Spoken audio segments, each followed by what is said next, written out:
Hi everybody. இன்னைக்கு நம்ம பார்க்கவிருக்கிற முக்கியமான தலைப்பு என்னன்னா, உங்களுக்கு எப்போ நேரம் இருக்குதோ அப்போ அனுப்புங்க அப்படின்னு நம்ம அடிக்கடி சொல்வது உண்டு. அதை எப்படி ஆங்கிலத்தில் வெவ்வேறு விதங்களாக சொல்கிறதுன்னு பார்ப்போம். whenever you can, kindly send the mail அப்படின்னு சொல்லிட்டு whenever you can அப்படின்னா எப்போ உங்களுக்கு டைம் இருக்கோ அப்போ நீங்கள் அனுப்புங்க. It is not an urgent. It is not an urgent. இது வந்து அர்ஜென்ட்டான ஒரு விஷயம் இல்லை, நீங்கள் மெதுவாக அனுப்புங்க, உங்களுக்கு டைம் கிடைக்கிறப்ப அனுப்புங்க. டேக் யூர் ஓன் டைம், உங்களுடைய நேரத்தை எடுத்துக்கோங்க. நீங்கள் எப்போ ஃப்ரீயாக அப்போ அனுப்புங்க.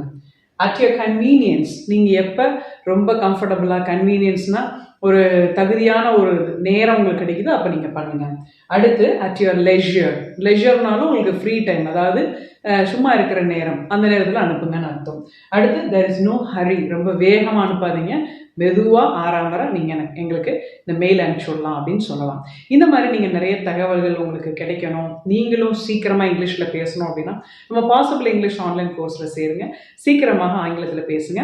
இந்த வாட்ஸ்அப் நம்பருக்கு உடனே தொடர்பு கொள்ளுங்கள். 5th January வர புத்தாண்டு அடுத்து உங்களுக்கு ஒரு நியூ பேட்ச் நம்ம ஸ்டார்ட் பண்ண போகிறோம். சீக்கிரமாக இங்கிலீஷில் பேச 16 டெக்னிக்ஸ் ப்ராக்டிஸ் பண்ணுங்கள். சீக்கிரமாக ஆங்கிலத்தில் பேசுங்க. தேங்க்யூ. நம்ம பேஜ் லைக் பண்ணுங்கள், ஷேர் பண்ணுங்கள். தேங்க்யூ.